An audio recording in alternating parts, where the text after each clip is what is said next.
All right, I'm TJ Rowe from Overmind.com. We're here today with one member of Letlive. Why don't you introduce yourself, say what you do in the band, but we're going to do this like a classroom style, you know, take you back to elementary years, and say one fun fact about you. One fun fact about myself. My name is Jason Alon. I sing in Letlive, as well as instigate in Letlive. And a fun fact about myself is I like to instigate in Letlive. So I was hoping his fun fact would be that he's working on this vest right in front of me, and he might get a bit distracted. Can you just quickly explain, because I'm actually kind of curious, what this Make History vest is in front of me? We currently, this might actually parlay very well into another question. I and myself and the band, we recently recorded a CD this summer, and one of the lyrics actually is can we curse on this thing? I'm sorry. It's F making love. See, I'd rather make history. And since the CD hasn't really made its debut yet, I figure I would display the sentiment on the back of my jacket. So that's kind of what I'm doing here. Just painting that on there.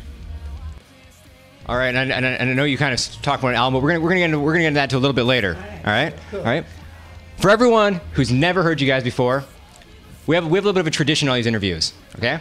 And it's, you have to describe your band sound for everyone who's never heard you before. Catch is, you can only use one word and you can't use a genre sound or any type of like musical onomatopoeia. Cool. Poignancy. And why? Because that's what we would hope for. I guess it's a little assuming or presumptuous or ambitious, but generally the idea of Letlive is simply to evoke some sort of emotive quality in everyone and relate to them on that level, but maybe even before the sonic level if we could. So yeah. So you've been having a lot of, I'm assuming a lot of fun on this tour so far. You've just started it. Yeah. You're still energetic, ready to go. Yeah. But let's take you back. I'm gonna kind of do this as a timeline this interview. Take you back to first, before you were signed, before you were doing these tours. Mm-hmm. What was that moment that you just had that you ended up realizing, holy shit, I made it? I guess would be the moment that that Letlive got together as the gentlemen we are in the band currently, and realizing that everybody wanted to do this just as badly as myself, and it was a very reciprocal, feeling. So I mean, I think that would be that moment. Yeah, I guess so. So we interview a lot of like independent bands, and a lot of them are still struggling, still can't get on these major tours, or still playing the bar shows. If you could give one piece of advice, some secret little sauce that you have in your attack plan of the world, what would it be?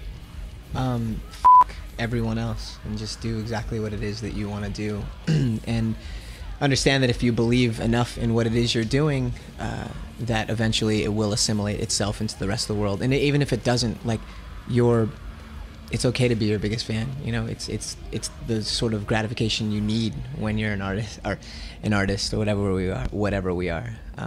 Yeah, so just do it, and do it for yourself. And I know that that's cliched, I do, but if you can truly believe in it in an unadulterated sense, like, just, I think it'll work out. I'm gonna kind of throw you a curveball in here. I just what I do is I just pick keywords of what you say, and it's gonna sound really bad for about 3 seconds. You use the word unadulterated. Yeah. What is your fantasy? What is my fantasy? That's a really that is a curveball. I've never really thought about it. My fantasy, I guess that would be a very broad understanding between myself, yourself, gentleman behind the camera, pretty lady here, and everyone else that makes up this crazy thing called the world. And it's not world peace. I'm not going to say that because this isn't a beauty pageant and I'm not 7. But I mean, my fantasy would be a more fluid sense of society and community on all fronts in all cultures. I don't think, well, at the same time, I don't think we should just make one homogenized big culture. I think everyone should keep their own. And now I'm just going on and on and on when I said I'd speak laconically, so my bad. All right, so you're talking about this community. We're talking about this community. Let's build a community. You assume you have lots of musical friends back at home. How about we give them some love? Who should you tell all your fans to check out? That's a good question. Okay, some of my favorite bands currently that aren't as well renowned as what I'm assuming these viewers will know. A band called 100th. I spoke with the singer last night. A band called Stray from the Path. They're from New York. They're one of my favorite bands currently. There's a band called Ivy League from Texas. I'm trying to span the genres. Putting you on the spot. Yeah, no, it's great. It's great. It's necessary. It's necessary. There's an artist. Her name is Syra. She's more hip hop, tinges of hip hop and pop.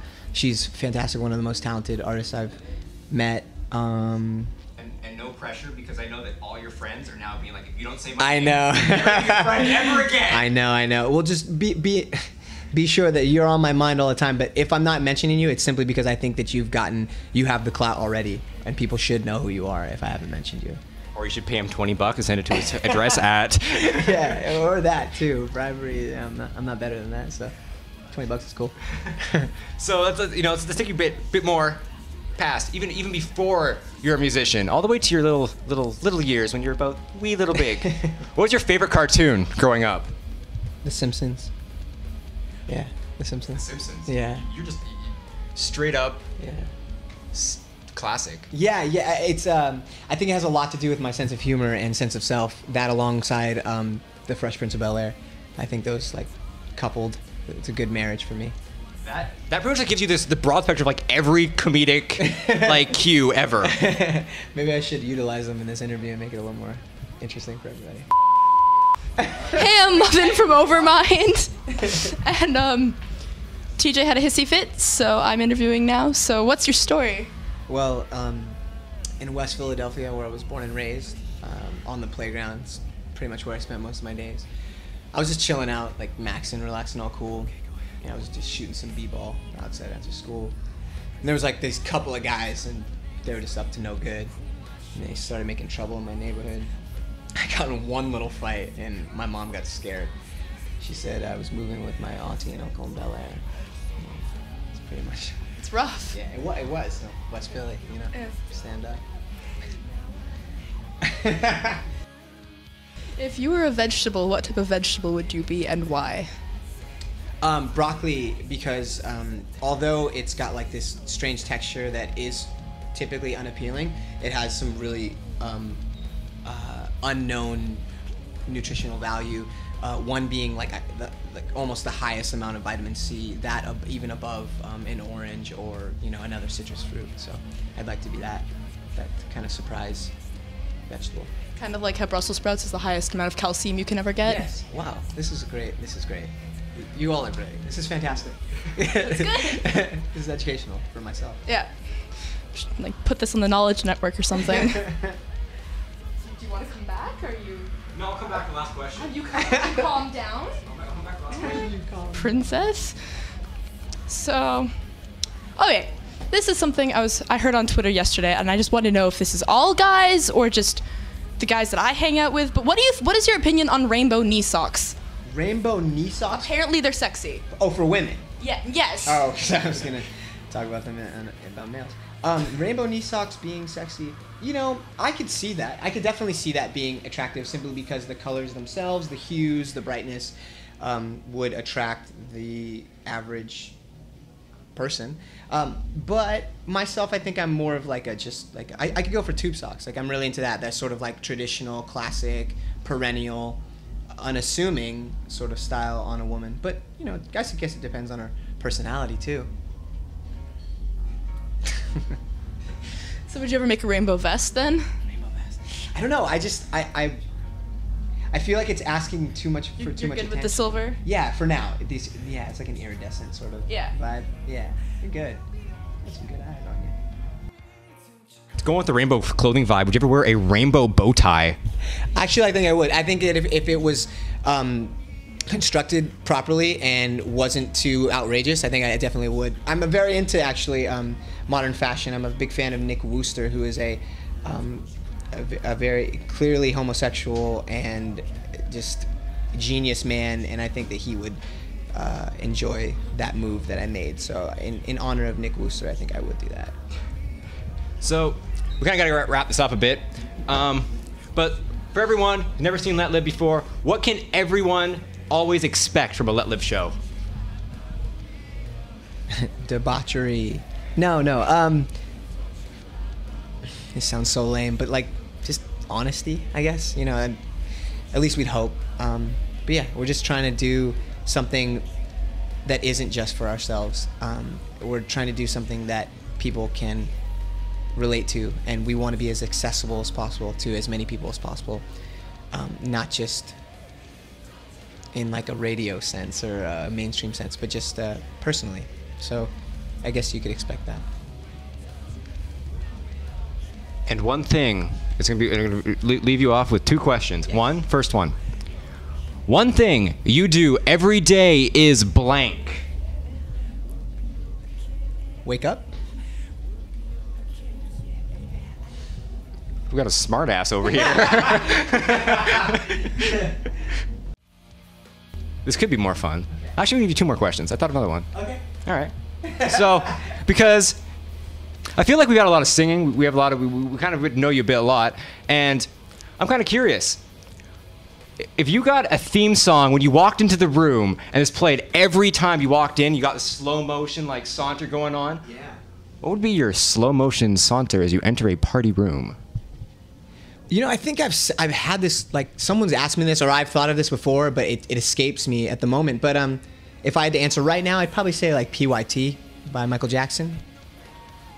Pretty young thing, is that what it is? That is acronymically correct, my friend. I was like, if I don't get this right, I am going to lose all street cred. That was really good. I have a ton of street cred. You see how white I am? I love it. All right. And you're actually going to start a new tradition we have in these interviews. Oh, cool. And it's the fact that every time, you know, the kids watching at home, I want them to get something educational out of every interview they get. I want them to go home, and I want them to be able to, you know, they always say you should learn one thing every day. So I want them to be able to go home tonight, or when they watch this, and go up to their parents and be like, "Mommy, mommy, mommy, guess what I learned today?" So,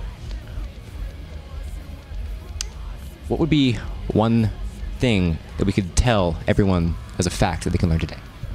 This is a Canadian broadcast? Yeah. Canadian broadcast, that's good. Ask your parents for a library card. Do you guys still do libraries in Canada? Because it's fleeting in where I'm from, Los Angeles. So. Yeah, it's pretty sad actually. We've got minimal library usage and structures, so. That's fantastic. Yeah, go to the library. She's the only one that ever goes to the library. Go to the library. Don't rely on Google. Don't rely on Google. I do it too. I do. But you know, the feeling of a book is pretty cool too. So try that out. So we have 2 lessons a day. You can go support Letlive and support your local libraries because we need books and they're going extinct. They're going more extinct than bands, actually. It's true. Yeah. That's a sad thing because the bands are so terrible. You have this giant movement of let's save the music scene, let's save the book scene. No, that's what I'm saying, man. That's seriously, save the book scene because so many of these bands do not need all the attention, money, and patronage that they are stealing from you because they're just not worth it. Oops. And that was Fashion Tips with Jason Butler, the vocalist of Letlive. Not Letlive, Sky. Not Letlive. I know you have this speech impediment problem. It is Letlive, not Letlive. Stop making funny faces behind the camera. Anyway, if you want to go support their music, you can go like them down on Facebook down below. There's also a link in the description where you can click stuff. Clicking stuff is awesome. It's a lot faster than typing stuff out. And if you want to know and make sure you get all our interviews, because we have a ton coming up and you want to know what's coming up and want to see all our live videos, you can subscribe to us on YouTube right there. It makes me feel happy on the inside. It makes us all feel happy on the inside. We feel like there are dancing unicorns inside our bodies, which is apparently a good thing according to my head. And if you want to make fun of my head because it's peanut shaped, go right on ahead. You can do that by following me on Twitter, because we can keep up to date with each other on the Twitter sphere. You can do that by following me on Twitter down there. And I'm TJ Rogan, and I give up. Don't give me that. Do you want an interview? You know what? You know what? Yeah. You're giving me. Post-credit question. What's your favorite book, and what would you recommend everyone to read? The Only Alien on the Planet. It's actually like a 13-year-old level book, but it really helped me with myself, by a woman named Kirsten D. Randall. Yeah, I think it's just a really good book. That or Soledad Brother.